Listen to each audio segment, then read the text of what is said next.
during that integrated block of time, during designated ELD, what you need to do as teachers is to provide them each week with those skills to be able to do this performance assessment. That becomes, about how English works, that becomes your content during your designated ELD time. It's the how English works content to get them to do this performance assessment.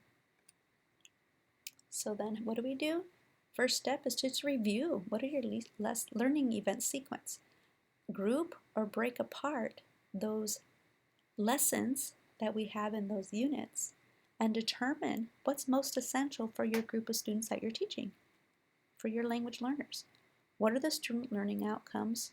And then decide, are these essential outcomes, and can we group the events together? So for example, I'm going to show you how to do that.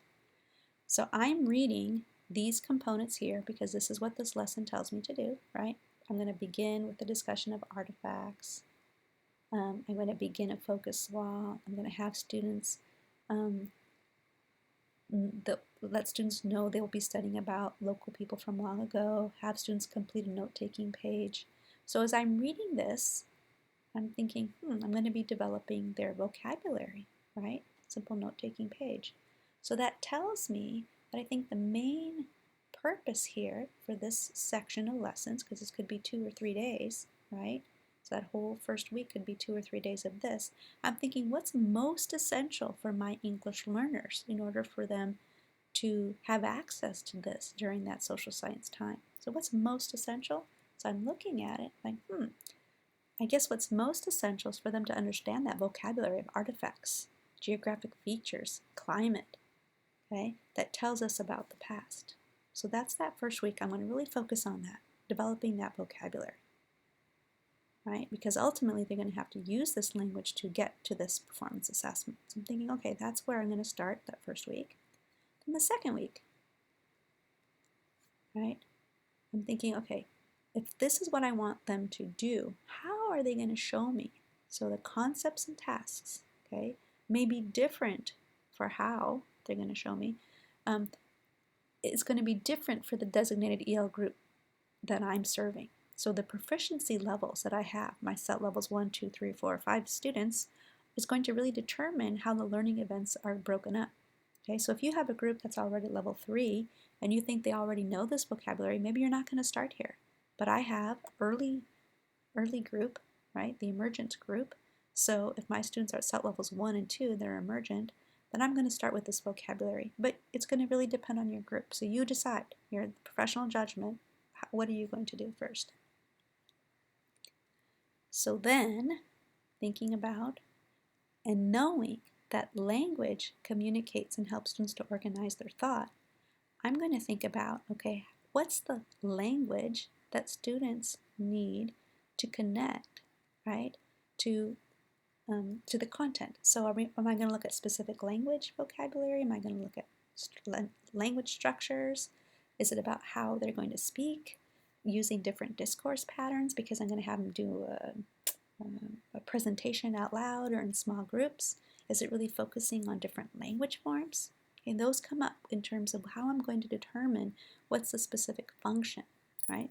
Because teaching children that academic language is not just about teaching vocabulary, but it also is about teaching the language function related to that task, related to those activities that they're going to encounter. So I can't limit it to just vocabulary. It's also about what's the language? What are they going to do with that vocabulary? So the questions I want to ask are, how will the students effectively communicate what they're encountering during that task, right? So one of the things you can think about is, okay, so how are they going to show me? Are they going to describe to me? Are they going to compare and contrast? Are they going to explain to me what they now know about these artifacts? What are they going to do? So depending on what I want the students to get to, so here it's artifacts week 2, the main thing was anthropologists observe environment to draw conclusions. The how is I want them to describe these artifacts. For the second week, I want to have them infer, just like anthropologists would, and draw conclusions based on what their environment is. So these are the language functions. So here's the what. This is how they're going to, how they're going to show me, right? So it's how they're going to infer, right? So your turn. What I'm going to ask you to do is review that learning event sequence. You're going to group or break apart the concepts. So one for each week. What's the main concept for each week that you are going to do to help students get to that summative assessment, right? So group or break apart really depends on who your students are. And you're thinking about, okay, what am I going to have the student learning outcomes be at the end of each week? What's most essential? Okay. So I'm going to go back. So I'm going to have you stop. I'm going to have you stop and pause this recording, and then I'm going to have you do that work. So using that monthly guide, group or break apart your lessons. You can think about it in your science kit, FOSS kit, teacher's manual, or you're going to look at your unit that we've developed for you, and group or break apart for each week to help the students get to that summative assessment. So go ahead, and you can also go back and listen again to any part of this video to help you do that.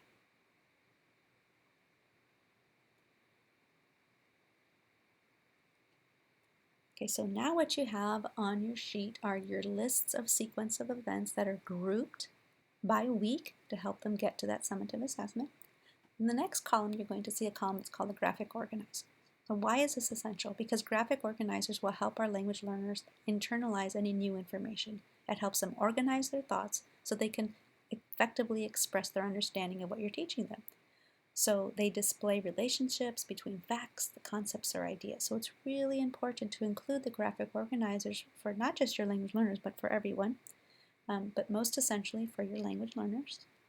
So what you're going to do is think about the graphic organizer that's going to best match what you want your students to do. So in this case, if I'm going to ask them to describe what a good citizen is, they might just use a web, because a good citizen is responsible, a good citizen is helpful, a good citizen is polite, etc. So what you're doing is, in essence, providing them with all the vocabulary they're going to need to be able to describe, and in this case, what a good citizen is, right?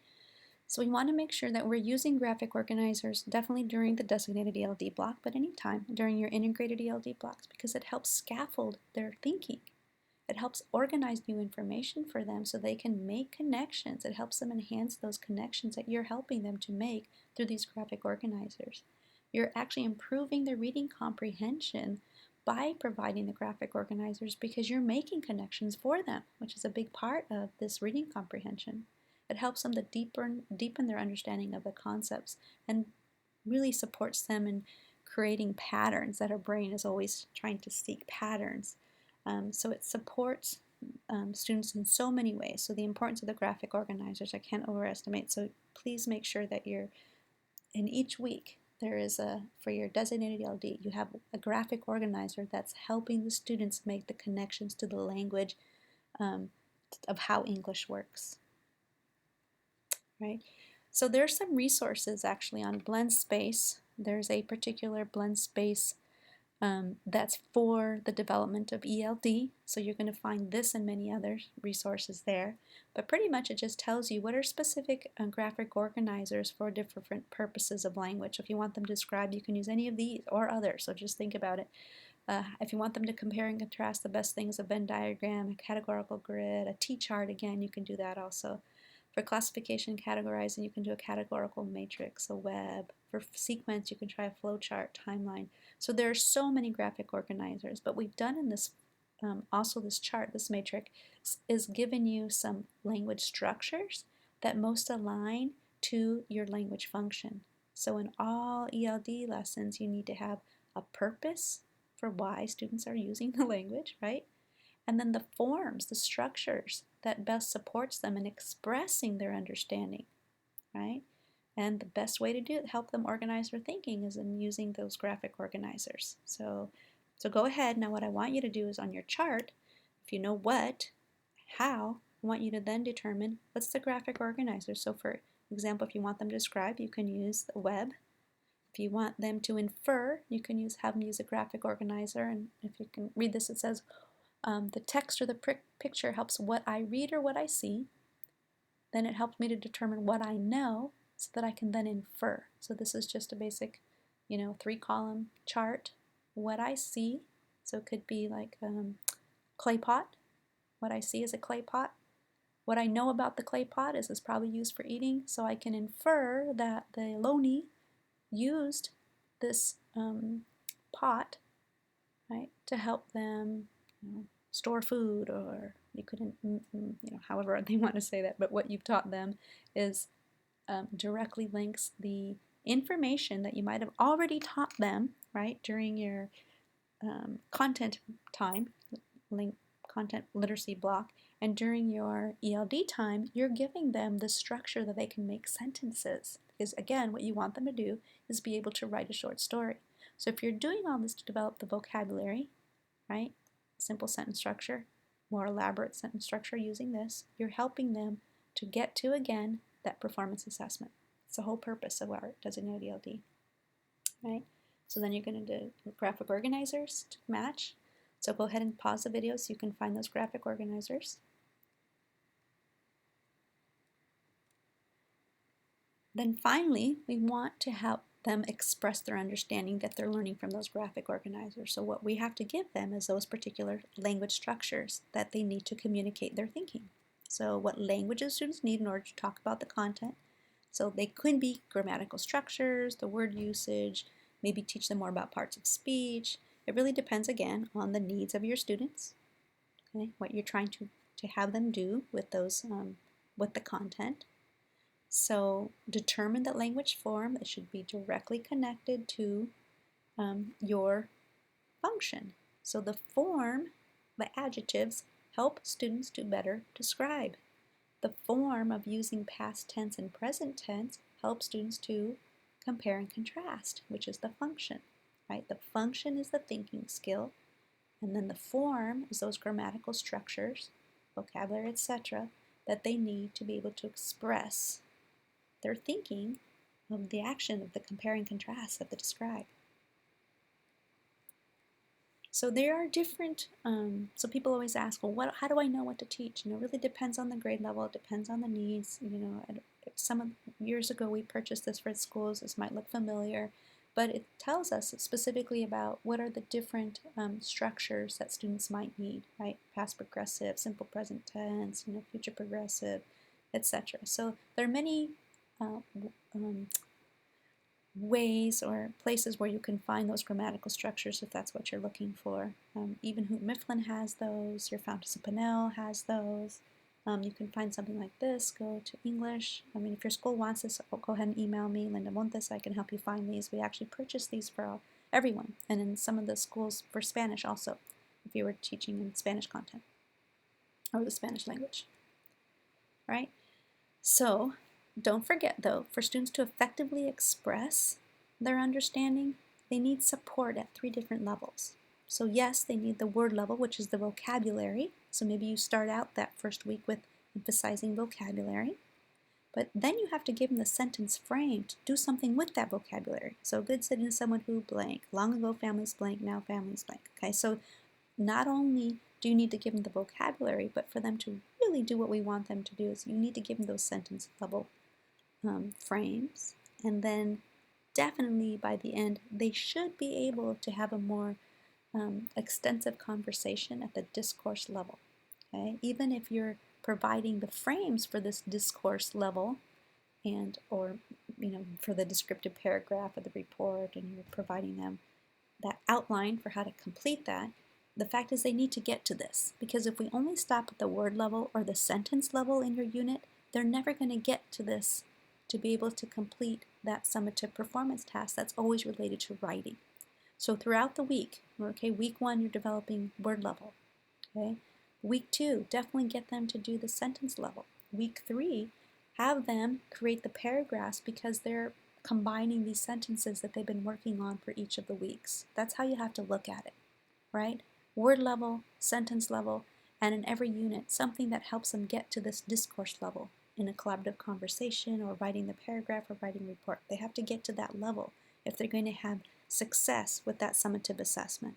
And even at the level 1, level 2, what are they able to do? Even if it's you providing more of a scripted paragraph, where maybe initially they're adding key vocabulary words, but you've given them the outline, the whole structure for it.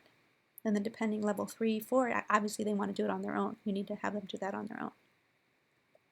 Okay, so again, it's the what each week, how they're going to show us what they know, the graphic organizer that directly matches so that you can help organize their thinking. So in order for them to express that, you have to actually give them the sentence structures, whether it's a sentence frame or something, to get them to express their understanding to you of what you've been teaching them. So again, the emphasis of designated ELD is really about these how English works. This is how English works. You're just using the content as a vehicle, right, to give them something to talk about. But the emphasis of these designated ELD lessons is about the structures here to get them to do what you need them to do. Okay, so I'm going to have you take the moment, again, pause this, complete this graphic on your own for the weeks. If it's an 8-week unit, you have 8 weeks. Again, work with your group, get to how each week you're going to break it up for the students to be able to get to that performance assessment. Okay, so remember, when you're going and doing this the next time on your own, always review the concepts first. What is most essential? Determine the tasks, right? What is it the students will do? Find the graphic organizer that best matches how they're going to show you, or how they can, so they can organize it in their head. The skills are find the language structures to match, and the whole purpose of these designated ELD lessons is on how English works. You can pause for a second if you want to just talk about that. I do want to tell you there is an organizer that we've developed for you, or a tool. This helps you as you're thinking. Remember, each week there's a clear objective for what you're going to do that week, and you're providing that support for them, whether it's whatever graphic organizer you're using and any other sentence frames to match, etc. And then as you're thinking about your lesson, make sure, I'm going to go back actually, thinking about your lesson, focus first on meaning, so you're developing background knowledge. The whole idea is we're focusing on meaning, so that they can be able to articulate what they're learning, but you have to give them the sentence frames, the vocabulary. So this is again the word level, the sentence level, and the discourse level. So actually I want to go back one, sorry. I've emailed this to you, so I'm going to let you know what it looks like, but there are 2 pages, but it pretty much tells you in every lesson throughout that week, you're breaking it down. Every lesson there's an introduction part, there's an interpretive part where they're listening to you, there's a collaborative part, and then there's a productive part. So those 3 modes of communication are evident every day in your designated ELD, right? So I'll show you that in a second, what that looks like. And then all of the information that you'll need for your unit of study is found on BlendSpace. Okay? So I'm going to actually open that up, I think. See if it'll open up for me. Is it opening up? All right, a couple things. I'm just going to show you this. So I want to actually get to the designated ELD one. Sorry. Find the designated ELD tool. I have one that's this language one is for immersion programs, or if you're in a bilingual program, and it says the same thing, but I want to pull up the one that's specific about daily designated ELD, so this is the one I'm talking to you about. So what I've done is just, with the EL team, develop this walkthrough tool that helps you. All of the components of a designated ELD program are here. There needs to be intellectual quality, so that's why it's grade level appropriate. Right? So it's a grade level content-based designated ELD units. Right? The focus is on how English works, right? And developing that academic of how English works. You're using strategies throughout your designated ELD lessons. We really are focusing on meanings and giving them explicit forms for vocabulary that's, at the sentence level. And of course, we want them to extend their understanding so that they can communicate in meaningful ways. In order to do that, we have to provide them supports at the discourse level also. We don't just focus and stop at the sentence level, because we can't stop there if we really want them to get that performance that summative assessment at the end. We're providing them with constructive feedback, corrective feedback, not every moment, so judiciously selected, so you're not going to overwhelm them each time, but you're giving them when it's most important, that feedback to help promote fluency, to develop independent language. And then here's that collaborative part and that productive part where they're working with groups and then finally getting to the independent. So during this whole block here, right, this part, you're interpreting, you're giving them the information first, right? So you're modeling, it's explicit, it's I do, you're the teacher, I do. We do it together in a collaborative way. And in the end, they do it through a productive way, right? Because we always have at the end of the lesson some kind of formative assessment practice. It could be an exit ticket, it could be them turning to a partner, it could be a simple sentence, whatever you need it to be. But there's always some way where you're assessing along the way whether the students at each week are going to be able to get to that summative assessment at the end. Right? So I thank you for your time. Actually, I'm going to try to get to this. If you already know about blend space, you're welcome to stop now. I'm trying to get to, if you're not familiar with blend space, I'm going to take an opportunity to show you that now. Mine will look a little different than what yours will, but so I can get to this now. So I'm just going to give you an example. So these are everyone's, but pull up second grade, for example. Looks a little different. Yours will look a little different. But all of these tiles are information for you to develop the unit. And then the part that I was talking about, Master of ELD Resources. So if you click that button, all the information that I just presented to you, and this podcast is going to be found there. Right? So all information that you need is here. All right, thank you so much. You can always call me, please, and we'll always help you. Thank you.